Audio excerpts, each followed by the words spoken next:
everybody. Welcome back to Seasons Ebb and Flow. Today, we are going to be talking with AJ Garcia.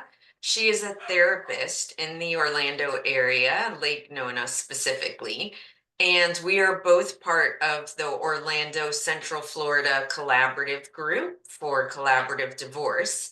And today, we are going to be talking a little bit about how divorce affects children, how parents can co-parent effectively, and what the effects are or the hardships are on the children or teenagers when the parents are struggling to co-parent and work together.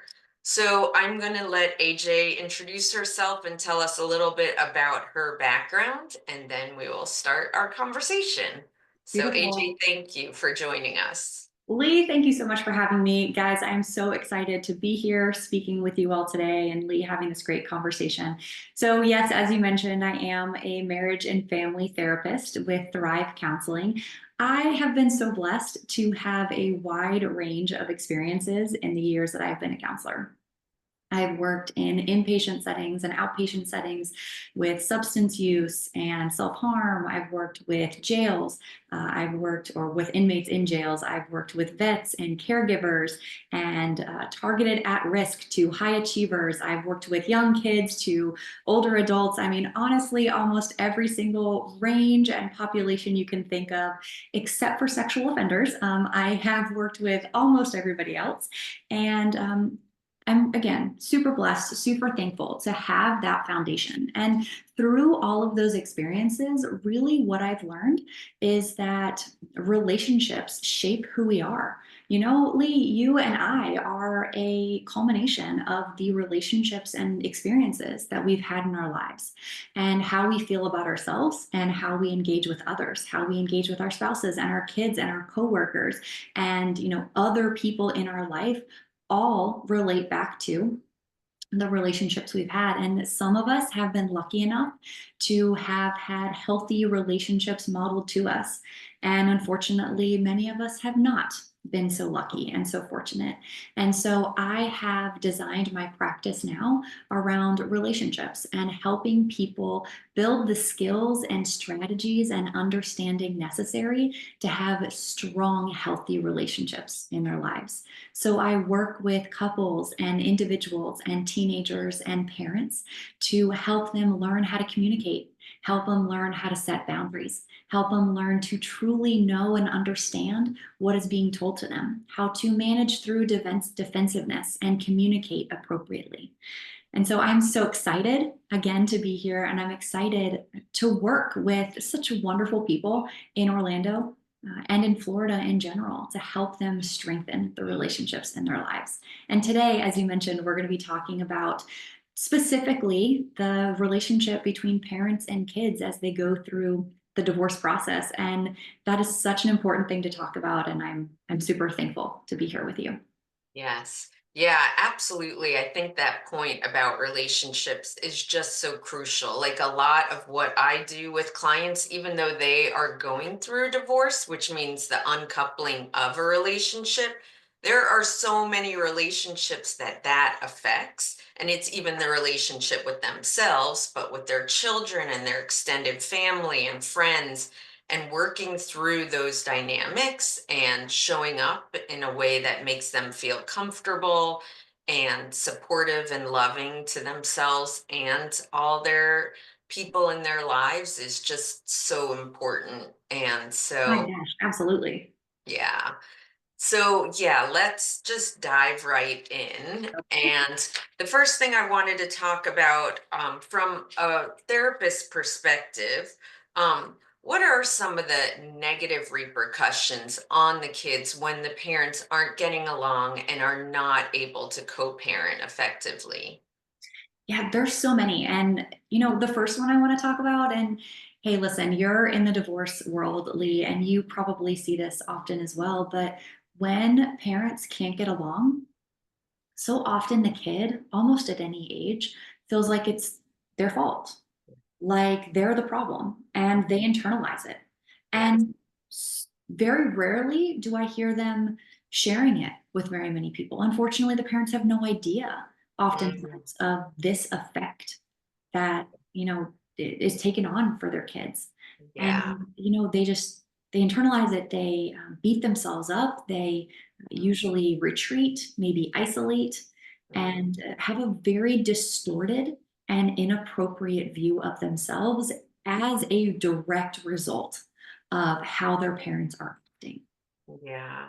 I know I feel like there's so many parents who are so focused on their ex and either trying to make their ex look bad or them look better, be the favorite parent, and in that respect, try to like push their ex away and ingratiate the kids, and that's for themselves and their ego and their insecurities, and little do they know that if they would not focus on themselves and their ex and just focus on their kids and doing right by their kids by working with their ex, they would be helping their kids. But many times they're so focused on themselves, and it's really frustrating.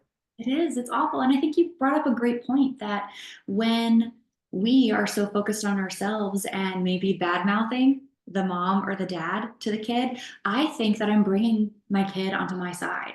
And I think that, they're aligning with me and they're going to be on my team against him or my team against her. And unfortunately, the complete opposite tends to happen, that I'm in effect isolating myself Yeah. from my kid. And I don't even know that I'm doing it. Yeah. Yeah, I think when they say negative comments, it's so confusing to the kid.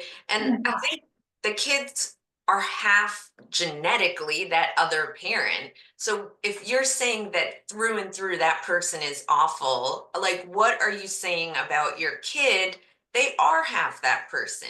You might not be able to be married to that person anymore, but you once loved them.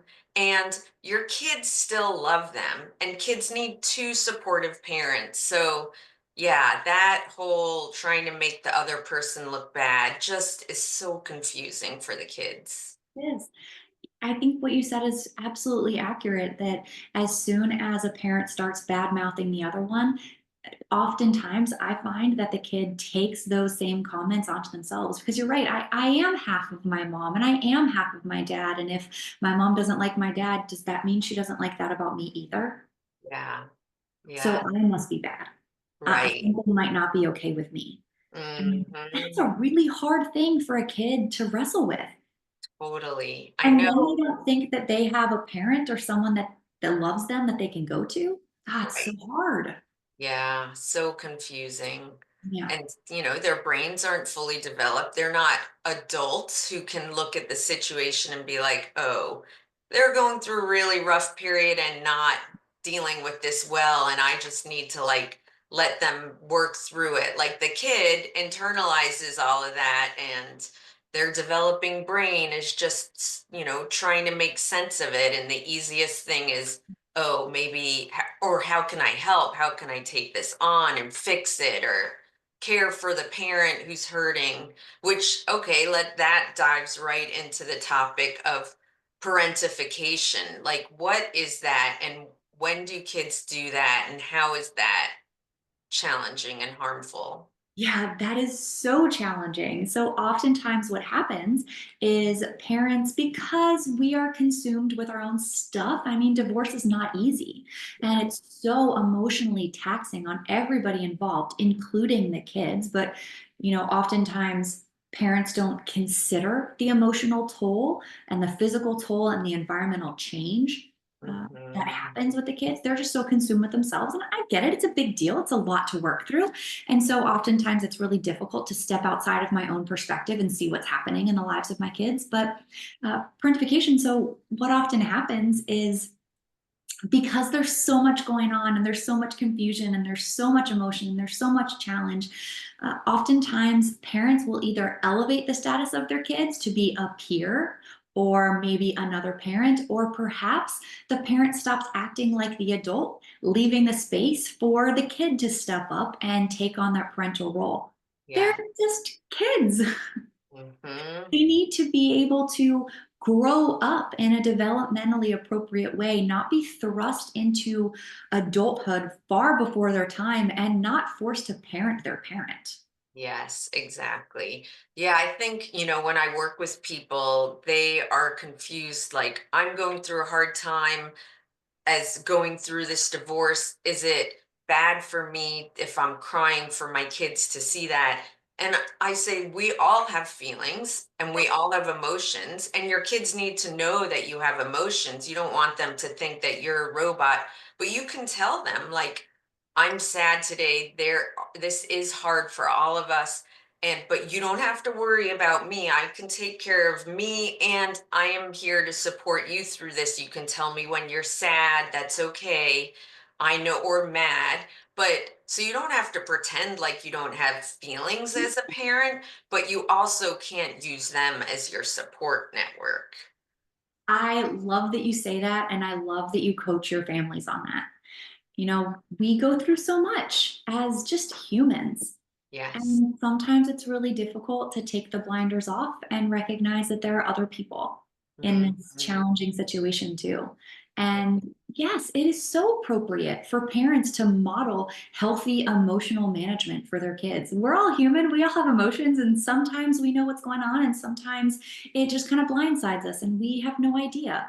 But Yeah. we have to be able to manage that and express our emotions, but keep in mind the age of our kids, the Mhm. developmental appropriateness of our kids, and recognize that they're not our peers, they're Yeah. not our friends. They shouldn't know everything. They should Yeah. know a little bit, Yes. and that's it. And then we have other friends or other family members that we can go to fill that gap and provide us the support that we're really looking for. Our kids are not supposed to be our support system. We are supposed to be their support systems. They're not ours. Yes, exactly. Yeah. So these situations where the parents aren't co-parenting well, so the communication breaks down almost altogether, and Yeah. then the kid has to be the messenger, the go-between, which a lot of times they call triangulation. Can you tell us a little bit about that and why that's hard on the kids? Yeah, I think it all kind of rolls into the same things that we've been talking about, that our kids are our kids. They're not our peers. They're not our friends. They're not the messenger. They're not the middleman. That even though in a divorcing situation, the parental relationship is changing, that Mhm. doesn't mean that it has to destroy the relationship between the parents and the kids. Yeah. And I always like when I'm working with separated couples or divorcing couples, I always like to help build appropriate co parenting communication. That Mhm. when I have something I need to tell you, I shouldn't go through our kid to Yeah. send the message. I shouldn't have to intentionally or inadvertently communicate to them that they're the go between, that they're the only way mom or dad and I can connect. That, Mhm. we're adults and we have the ability to model healthy relational patterns, because even though we're not married anymore, we're still in each other's lives Right. forevermore because we share this child or we share these children. Yes. We have the beautiful opportunity to model for our kids how to talk and how to communicate and how to support each other for our kid and how to work together for our kid. And, again, we have the opportunity to model that, to teach. Exactly. Yeah, the thing is, like, in life, you're always gonna have situations where you have to work with someone who you might not see eye to eye with or love their style. Like in the workplace, you might not love your boss or your coworker or Yeah. an employee, but you have to figure out how to work with them. Oh, And absolutely. a co-parent is no different, and it is hard because there are so many emotions that come out with divorce. And I remind my clients, like, the time you're going through that intense period of the divorce itself, it is really hard to, Of course. you know, deactivate some of those emotions and bring them down. But like, time heals. And so if you can stay calm enough to have those basic interactions through the actual divorce period, then you can slowly build that co-parenting relationship over time as everybody's like hypersensitivities have like calmed back down. But if you get into such a war during the divorce that you are like literally destroying each other, then rebuilding takes so much longer, and the a Yes. lot of the breaking down of each other has been done, and some of that damage is done to those kids, you know. Yeah, exactly right. And, when they are tearing each other down, unfortunately, again, in the heat of the moment, when the emotions are high, I probably don't know I'm doing this because if I knew, I probably wouldn't do it. But in tearing down the person that I'm divorcing, I'm also tearing down the relationship that I have with my kid. Mhm. And it's distancing them from me. I might think that by talking badly about their other parent, I'm distancing them from that other parent. But Yeah. in fact, the opposite tends to be true. That Mhm. I have no idea the damage I'm doing to my kid when I'm bad mouthing their dad or their mom. Right.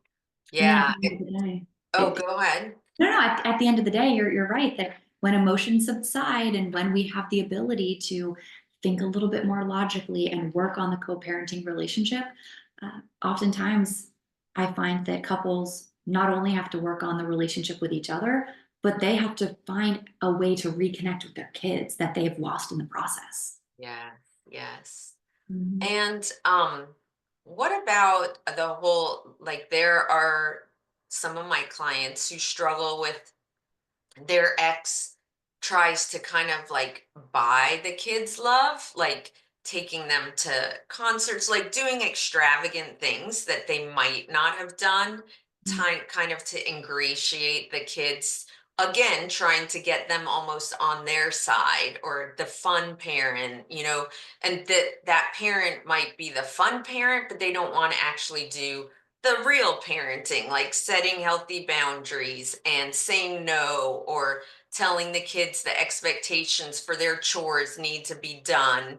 They want to make life easy for the kids, but maybe in the long run, that's actually hurting the kids.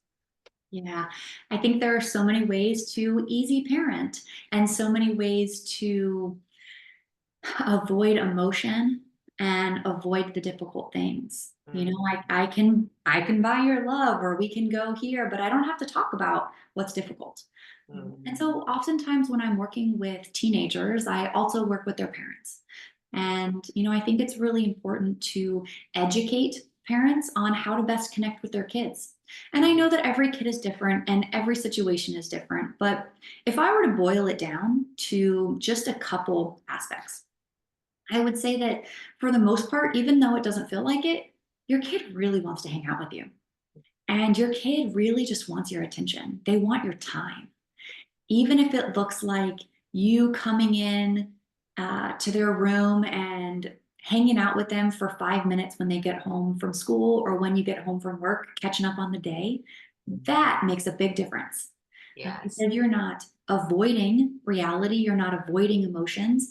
When they're having a tough time, just kind of grab them in your arms and Mhm. hug on them and love on them. Just be there. Let them know physically and emotionally that you're not running away, that you're a Mhm. safe place for them to spend time with, and you're a safe place for them to come to. And Yes. oftentimes, I find with teenagers, especially in the middle of a divorcing situation, as we mentioned before, they kind of isolate because they're working through their own stuff and their parents are pulling away and they don't have a safe place and Mhm. they don't know where to turn because they're confused too. Their world just got upended. Yes. Everything is different. And Mhm. so they just need their parents. Mhm. And their parental relationship is going to look different. The Yes. parents are no longer together, so they're not going to see them both at home at the same house every night, and that's Mhm. fine. As Yeah. long as when they go to mom's house, mom's aware, and Yeah. mom's chatting with them, and mom's hanging out with them. And when they go to dad's house, dad's aware, and dad's chatting with them, and dad's hanging out with them. Right. Yeah, I think that I try and encourage people to remember that It's not about the glamour. Like, yes, kids love toys, treats, concerts, what have you. But at the end of the day, like, what really matters is a safe place to land and knowing that they are loved unconditionally without judgment. And so, for the parent who maybe feels like the other parent is buying their kids love, I remind them, like, just be there, be supportive, do what you can, which might just be spending quality time watching a movie together. Yeah. But your kids, that is important to them. And you might worry that, oh, I'm going to lose my child to that parent. But kids are very, very aware, even if they act like they're not. And it might take years, it might be 5 years down the road. But if the one parent is trying to kind of alienate or make the other parent look terrible, it might work for a year. But like, those kids know in the big picture when they get a little older, they can see through the manipulation or buying of love. Yes, you nailed it. Kids are brilliant and Mhm. they are acutely aware of everything. They don't usually communicate it, but they're Mhm. watching. They Yeah. notice everything. And I think that, come on, kids are just tiny little humans. We all take the path of least resistance most of the time. We tend to gravitate to what's easiest until there's a significant reason not to. And Mhm. at first, when one parent is buying love, sure, it's fun because I get all of these shiny new toys and I get to go all of these wonderful places. But at the end of the day, that parent doesn't know about my life. They don't know Mhm. my friends. They don't know what's going on with me. But my other parent, even though we didn't do anything crazy and they didn't lavish me with gifts or spend a ton of money on me, they were a part of my everyday. Mhm. And at the end of the time, be it days, weeks, months, or years, Mhm. most kids that I work with tend to gravitate towards the parent who was present. Mhm. Yes. So Mhm. true. Yeah. And so I told you that I work a lot with relationships. And all of that boils down to this, that relationships are so important. They're Mhm. so vital. Even in the midst of a divorce, Yeah. the relationship with your kids is of utmost importance. It doesn't matter what you give them, it doesn't matter even how much time you spend. It matters that you're present when you're able.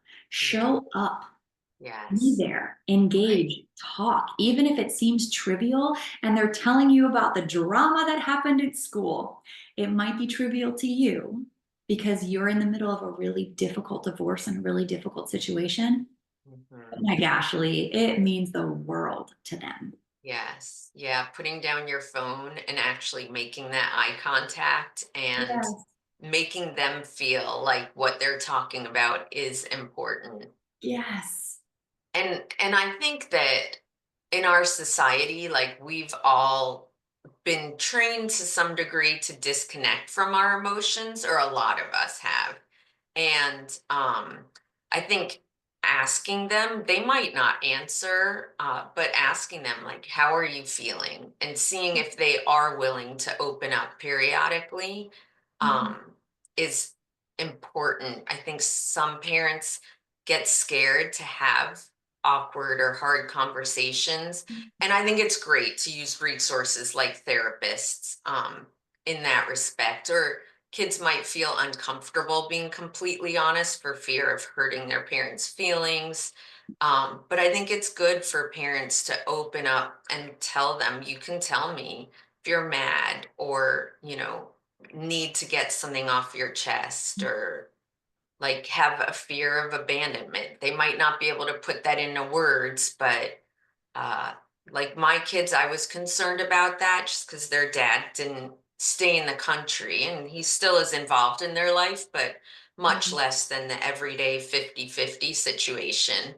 And I just brought up topics of other people that might be have challenging family dynamics, that and I didn't directly say, like, I'm worried that you might feel this way, but I would just give examples of things they might be feeling and sometimes the kids would say nothing, and sometimes it would come up and they would talk about it just a little bit. Like they weren't very forthcoming with their emotions to me, but I just wanted them to know that I acknowledge that you are probably feeling lots of confusing emotions, and that's okay.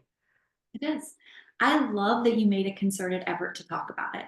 Yeah. You mentioned that emotions are things that we like to avoid, especially in recent years. I Mhm. think that we like to avoid it because most of us don't understand emotions. I think emotions can be really confusing. And when I feel an emotion, I have to figure out what to do with it. And most of us don't know how to manage them. And Mm. so, in my work with couples and individuals and teens, I do focus a lot on understanding emotion and creating healthy skills and healthy habits about managing them appropriately. And when we do understand our emotions, when we do have and utilize the skills necessary to manage them well, uh, emotions actually are wonderful. They're beautiful tools as long as we know how to use them effectively and know how to understand them effectively. But because most people don't, you're exactly right. We run away from them. And Mhm. because I don't understand them, I'm not going to talk to my kids about them because what if they say something that hits a nerve for me? Or what if they say something that I don't know how to respond to? And Yeah. so often I find that parents just avoid it altogether. And so Mm. when I do work with teenagers, as I said, I also work with the parents and I help them bridge the gap and learn how to communicate about these things. I help Mm. parents build the skills and abilities necessary to communicate most effectively with their kids and learn how to set the boundaries, learn how to respond appropriately, learn how to support them accurately. And I Yes. also work with the teenagers on how to best communicate with their parents because we're not going to talk to our parents like we talk to our peers. Mhm. And, we need to know how to express ourselves appropriately so that the person I'm speaking with actually has the best opportunity to understand me. Right. Yeah. Like something that I think is such an important skill that I've been working on myself and with my kids, and is like nervous system regulation, of being able to like rein in when you want to lose yourself completely because of emotions that you don't know how to handle. And Yeah. and because that wasn't really well modeled in my household, and child of origin, family of origin situation, it took a long into my adult life to really work and build those skills and have the awareness of Yeah. how dysfunctional it is to like not be able to rein yourself in.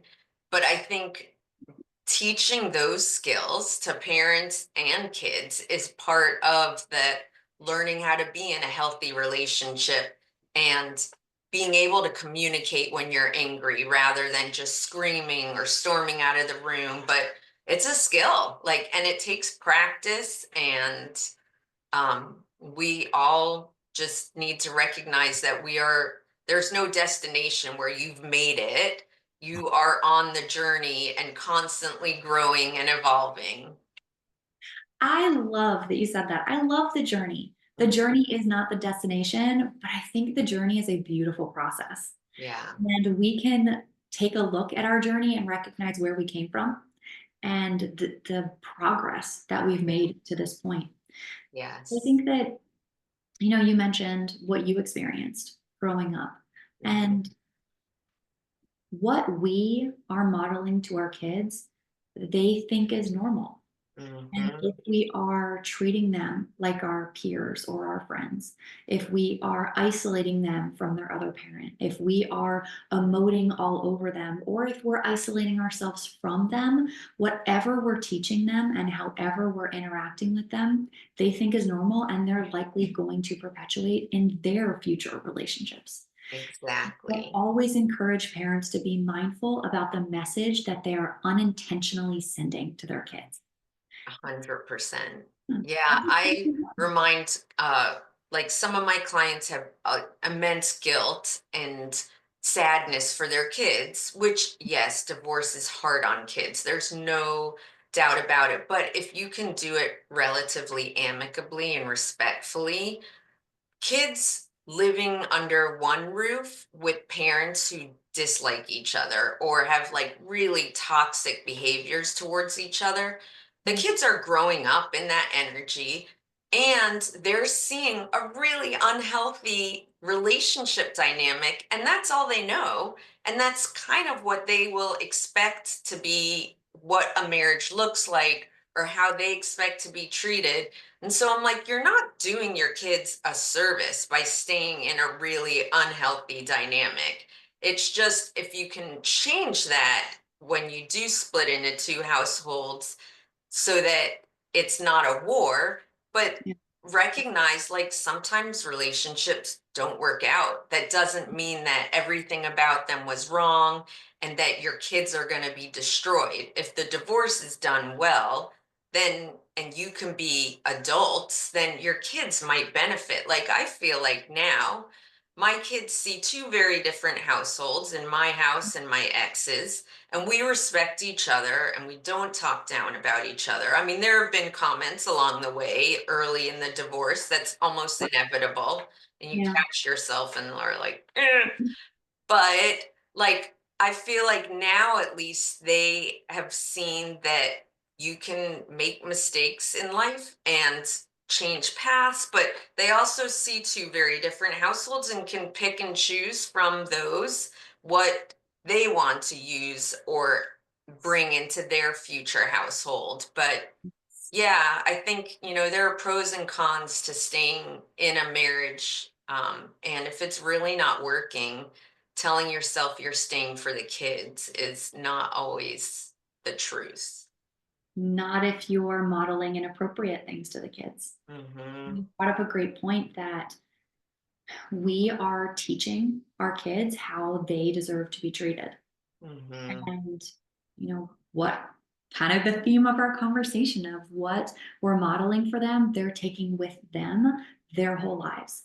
And if they see mom and dad bad mouthing each other and yelling at each other and being nasty at each other, well, they come to expect that that's normal and I can accept that from other Mm-hmm. people. And in my relationships, it's okay when people cuss at me or yell at me or talk down at me. And Lee, that's not okay at all. Mm-hmm. But Yeah. if we or if our clients find themselves in these hostile or difficult situations, kids are smart. They're Mm-hmm. watching and they're Mm-hmm. being taught about what is healthy, what is appropriate, even if unfortunately we're teaching them the wrong message. Yes. Yes. But the So, cool thing about this, yeah. kids are so resilient. I mean, divorce is so difficult. It's difficult on every single person in the process. And unfortunately, there's no way to make that easier. Yeah. But kids are resilient. And so are we, right? Yeah. Adults are resilient too. But Totally. even though we go through really challenging times, we can come out the other side and we can be okay.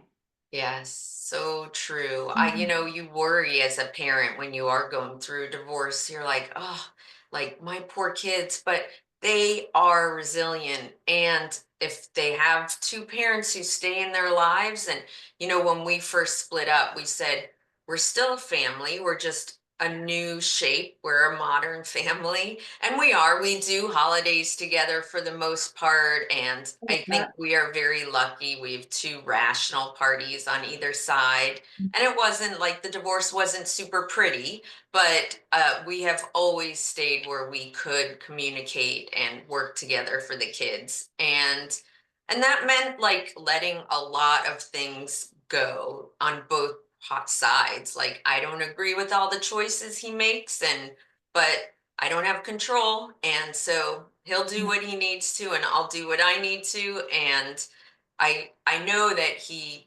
loves our kids and he might just do it and show it in different ways than I do. And that's not really for me to judge as long as they're safe with him. Yeah, that's something that's really difficult for most people. We like to have control, and it's hard for us oftentimes to realize that the only person in this entire world that we can control is ourselves. And far too often, we like to try to exert our control on other people and try to force them to do something that we find acceptable. But especially in divorcing situations, parents are going to parent differently and they're Yeah. going to treat their kids differently. But mirroring what you said, as long as both parents love the kids and have the best interest of the kids in mind, yeah, they're going to parent differently. And I might not love what you do, and you might not love what I do, but we have to be able to recognize that we cannot control the other person. And if their heart and intention and integrity is in the right place with our kids, we have to be able to recognize that our kids are better off with the other parent in their life Yeah. than. Absolutely. Mhm. Yeah. So if a parent has a kid who does seem to be struggling through the divorce, what are some things that you would recommend for that parent or the parents to do? Yeah. So being present is huge. Opening up the lines of communication. If Mm, a parent is really struggling with the divorcing process on their own and they just honestly don't have the bandwidth to emotionally connect with their kids, yeah. okay, you will get there. But Mhm, until you get there, I always recommend providing an outlet for your kids. mm, Typically, that might be setting them up with a counselor that you trust. yeah. Maybe that means setting them up with, getting them involved in the youth group at their church. Mhm, Find a trusted adult, someone who has their best intentions in mind, and someone who has the skills and abilities to walk with them and help serve them during this difficult time if the parent is unable to. mhm. And when the parent is able to again, I always suggest and encourage the parent to reconnect Yeah. and find ways to slowly enter back into the emotional world of their kids Mhm, and slowly open up conversation and slowly uh, become that safe place again. And mhm, I am just going to repeat myself for a minute because, as we've talked about, the divorcing process is really, really challenging and super emotionally taxing. And it is understandable and it is okay if one or both parents just do not have the bandwidth at that moment. But if that is happening, set your kids up for success. mhm. Provide them the outlet that they need because I guarantee you they need it. Yeah, they do. I Mhm. know I look back and I feel like that especially my son, he got involved in the band at school, and just we have been very lucky with amazing band directors in the public school. And I feel like, he had some great mentors through that process. And I think music was a really healthy escape for him when life was feeling very tough. And I think, if kids love sports and have good coaches, like us as parents and therapists are not the only people who can be mentors and supporters for them. And peers are great, but I think having other adults who can Mhm. be there for them and just their cheerleaders as well, it's really nice. I fully agree. Yes, peers are great because we all, at any age, we need Mhm. people to just Yes. be there for us and maybe people that can listen to us when we vent or can pick us up when we're feeling down. But I think, especially in really difficult situations like divorce, we also need wiser people who have maybe Mhm. gone before, who have a little bit more experience, who have a few more connections to really help Mhm. us out. And so, yeah, there are amazing adults in so many arenas. Um, Yeah. Make sure as a parent that you are not just passing your kid off to anybody, but that you are wise in how you're finding these mentors and finding these blessings for your Yes. Yeah. when necessary. Do you have any thoughts or tips for people who feel like they're dealing with some parental alienation where maybe the kid is resisting wanting to spend any time with the one parent and feeling like the other parent might be, you know, putting little planting seeds to try and want the kid to alienate the other parent? Well, that's a tricky question. And I am going to say that every situation is a little bit different. Yes. So, of course, we need to be mindful of what is actually happening. Mhm. If everybody's healthy and everybody's appropriate, then perhaps we need to take a look at the dynamics. And maybe my kid isn't wanting to spend time with the other parent because I have effectively brainwashed them against the other parent. So maybe I need to look in the mirror and see what I've been doing to inadvertently and accidentally pull my kid away from their other parent. Mhm. Maybe I need to have conversations when I'm emotionally regulated and able to, of course. I need to have conversations with the other parent. And, Mhm. we can address the concern and maybe we can start to work together in the best interest of our kids. Yeah. Because, yes, in the heat of the moment, probably most couples aren't able to do that. But Mm. eventually, we can get to a point where we can co parent effectively. And we can talk not about life, but we can talk about what's in the best interest of our kids and be on the same page for their benefit. Yes, exactly. Yeah, I think the main thing there is just reminding every parent that kids benefit if both parents are involved in their lives. And so we should want the other parent to be involved and not want to pull the kid away from them. Yep.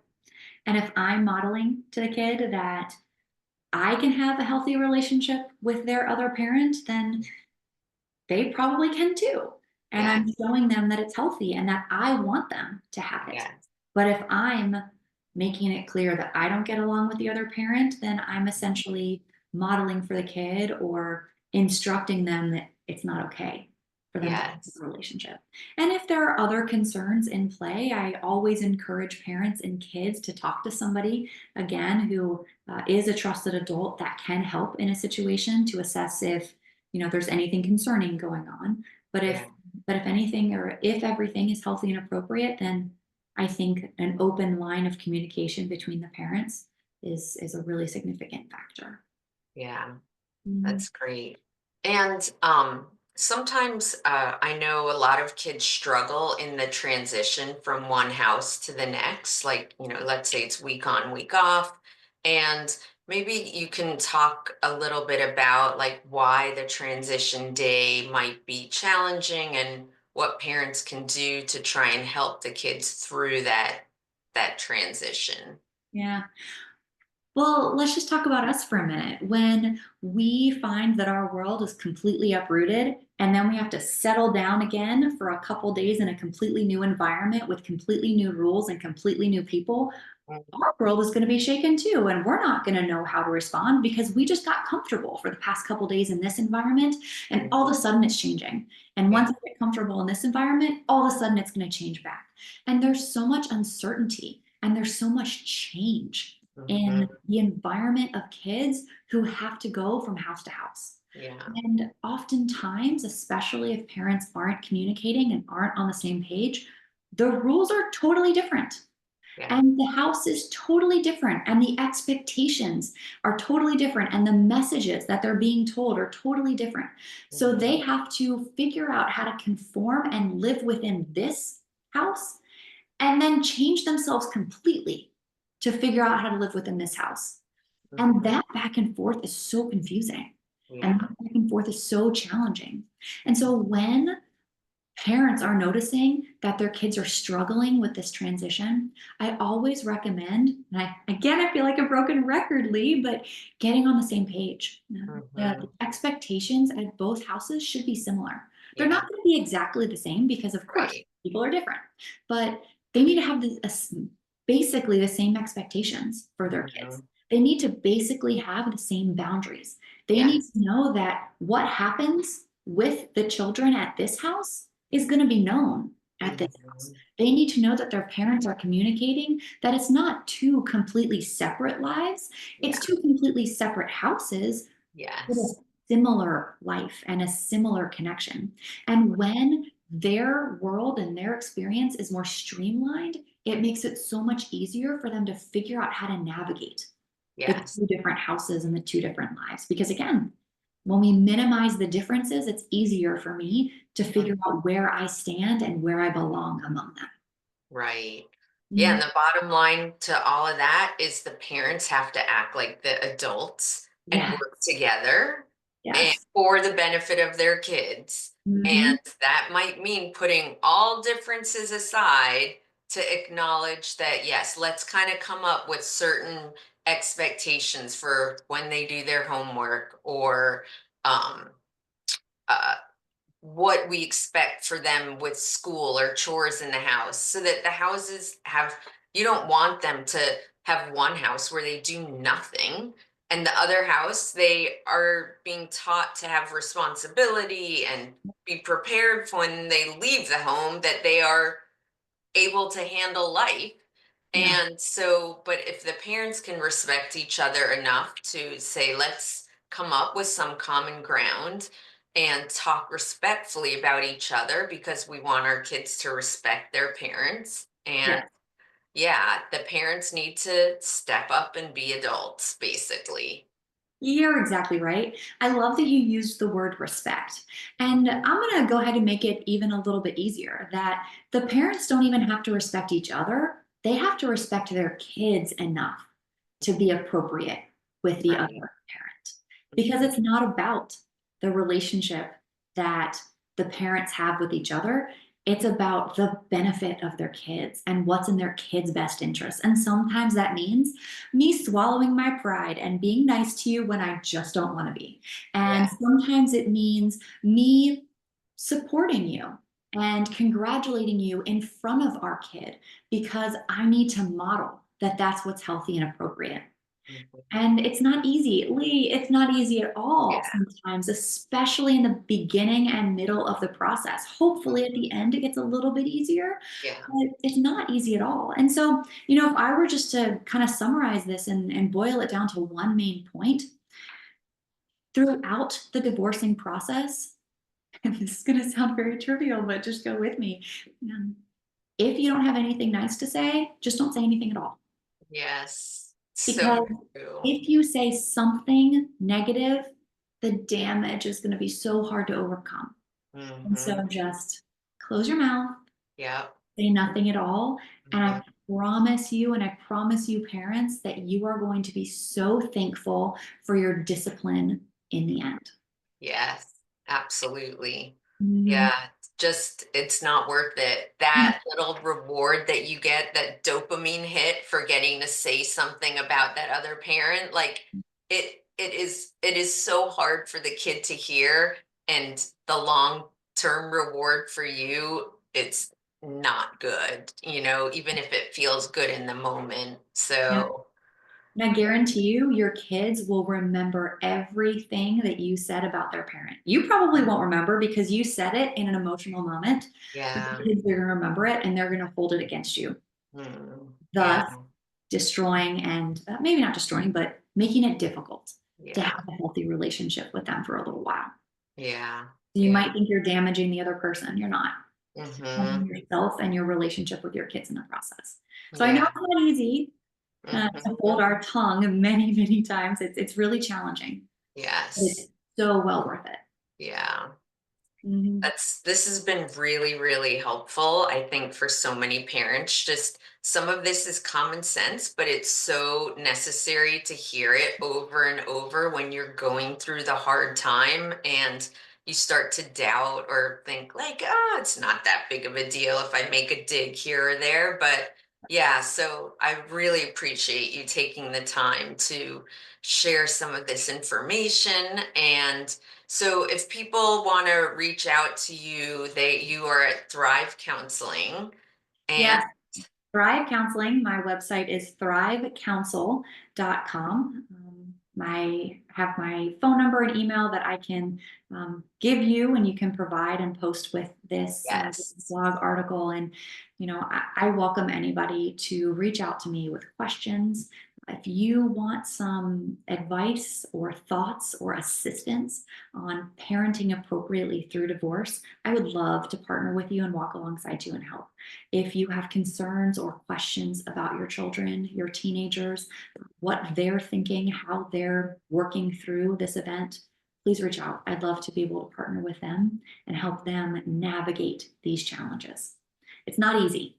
It's not easy at all, but it is possible to successfully get through this. It definitely is. Mm. Yes.